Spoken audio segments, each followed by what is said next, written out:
The Art of War by Sun Tzu. Translated by Lionel Giles. Presented by Bite-Sized Classics. Chapter 6. Weak and Strong Points. 1. Whoever is first in the field and awaits the coming of the enemy will be fresh for the fight. Whoever is second in the field and has to hasten to battle will arrive exhausted. 2. Therefore the clever combatant imposes his will on the enemy, but does not allow the enemy's will to be imposed on him.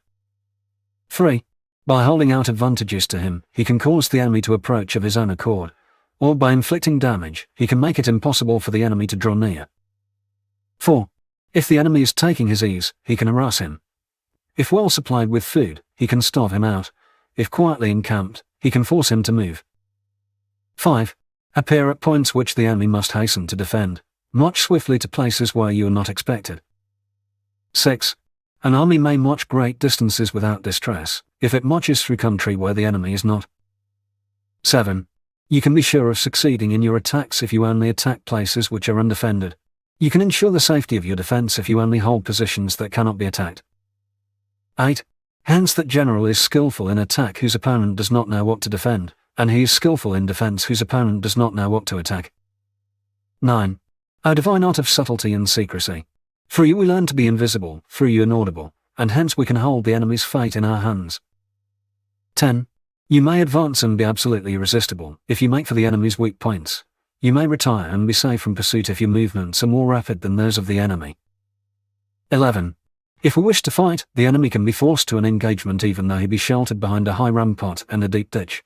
All we need do is attack some other place that he will be obliged to relieve. 12. If we do not wish to fight, we can prevent the enemy from engaging us even though the lines of our encampment be merely traced out on the ground. All we need do is to throw something odd and unaccountable in his way. 13. By discovering the enemy's dispositions and remaining invisible ourselves, we can keep our forces concentrated, while the enemy's must be divided. 14. We can form a single united body, while the enemy must split up into fractions. Hence there will be a whole pitted against separate pots of a whole, which means that we shall be many to the enemy's few. 15. And if we are able thus to attack an inferior force with a superior one, our opponents will be in dire straits. 16. The spot where we intend to fight must not be made known, for then the enemy will have to prepare against a possible attack at several different points, and his forces being thus distributed in many directions, the numbers we shall have to face at any given point will be proportionately few. 17. For should the enemy strengthen his van, he will weaken his rear.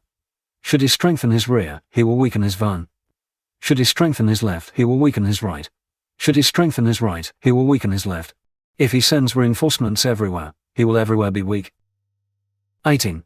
Numerical weakness comes from having to prepare against possible attacks, numerical strength from compelling our adversary to make these preparations against us. 19. Knowing the place and the time of the coming battle, we may concentrate from the greatest distances in order to fight.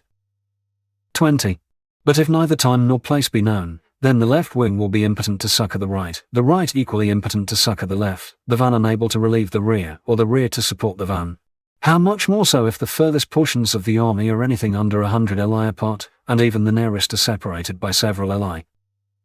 21. Though according to my estimate the soldiers of you exceed our own in number, that shall advantage them nothing in the matter of victory. I say then that victory can be achieved.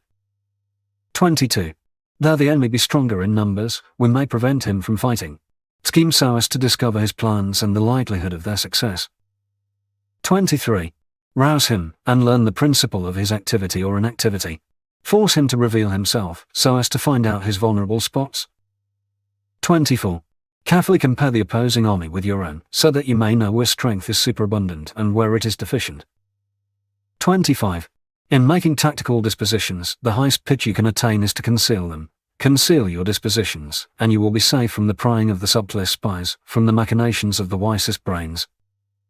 26. How victory may be produced for them out of the enemy's own tactics, that is what the multitude cannot comprehend. 27. All men can see the tactics whereby I conquer, but what none can see is the strategy out of which victory is evolved. 28. Do not repeat the tactics which have gained you one victory, but let your methods be regulated by the infinite variety of circumstances. 29. Military tactics are like unto water. For water in its natural course runs away from high places and hastens downwards. 30. So in war, the way is to avoid what is strong and to strike at what is weak. 31. Water shapes its course according to the nature of the ground over which it flows. The soldier works out his victory in relation to the foe whom he is facing. 32. Therefore, just as water retains no constant shape, so in warfare there are no constant conditions. 33. He who can modify his tactics in relation to his opponent and thereby succeed in winning may be called a heaven-born captain. 34. The 5 elements, water, fire, wood, metal, earth, are not always equally predominant. The 4 seasons make way for each other in turn. There are short days and long. The moon has its periods of waning and waxing.